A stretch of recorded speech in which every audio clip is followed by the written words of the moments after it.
आप सभी का मेरे इस YouTube channel SG global point में स्वागत है। आज हम इस टॉपिक में पढ़ने वाले हैं। आपकी क्लास 10 का एक छोटा सा टॉपिक है, एक छोटा सा साइंस का एक टॉपिक है कि डोबराइनर का त्रिक नियम क्या होता है, इससे आप क्या समझते हैं। एग्जाम्पल के द्वारा आप इस नियम को आप समझाइए, ठीक है। तो देखिएगा, जो डोबराइनर का जो त्रिक नियम है, आपको थोड़ा भी कुछ याद करने की आवश्यकता नहीं है। अगर आप इस एग्जाम्पल को अच्छे से एक बार देख लेते हैं, जो इसका उदाहरण था, जो डोबराइनर ने अपनी बात को कहा, एक एग्जाम्पल के तौर पे अगर आप लोगों ने उसको देख लिया तो आप आसानी से आप डोबराइनर का त्रिक नियम जान सकते हैं। तो चलिए हम बिना देर के स्टार्ट करते हैं कि जो डोबराइनर का जो त्रिक नियम होता है वो क्या होता है, ठीक है। तो देखिएगा यहाँ पे जो डोबराइनर ने अपना जो नियम दिया वो क्या दिया। उन्होंने कहा, डोबराइनर के अनुसार समान गुण वाले 3 तत्वों की समूह बनाए, ठीक है।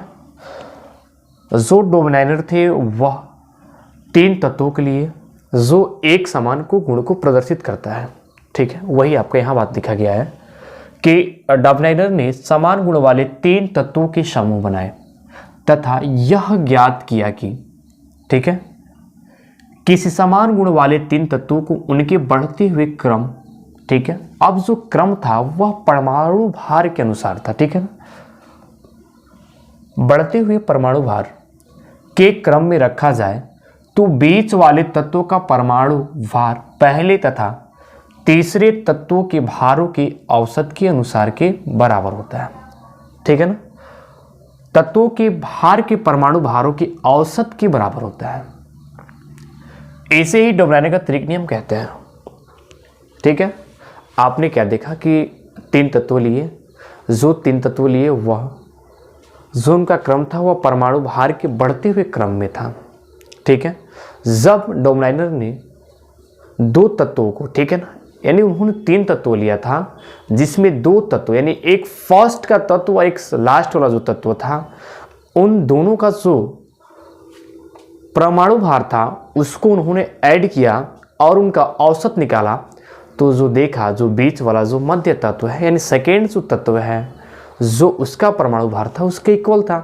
तो एक बार आप फिर समझने का प्रयास कीजिए कि उन्होंने क्या कहा।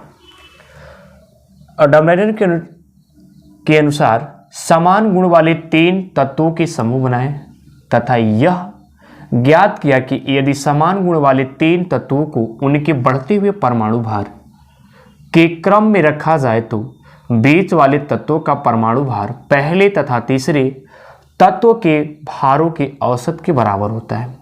इसे ही डोबराइनर का त्रिक नियम कहते हैं। अब देखिएगा यहाँ पे अगर हम बात करते हैं कि उदाहरण इसका क्या था, तो उदाहरण यहाँ देख सकते हैं आप लोग। ये जो आपका है तत्व है, तो तत्व कौन कौन सा है? लिथियम है, सोडियम है और कैल्शियम है, ठीक है। जो लिथियम का जो परमाणु भार होता है वो आपका 7 होता है और जो सोडियम का होता है वो 23 यानी 23 होता है और कैल्शियम का 39 होता है।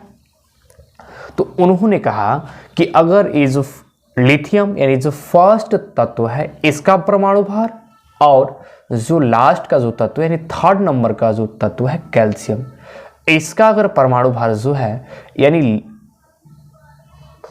लिथियम और कैल्शियम के अगर परमाणु भार को अगर हम जोड़ें, यानी हम अगर इन दोनों को ऐड करें, इनके दोनों परमाणु भार को अगर हम ऐड करते हैं और इनका औसत निकालते हैं, औसत, ठीक है ना।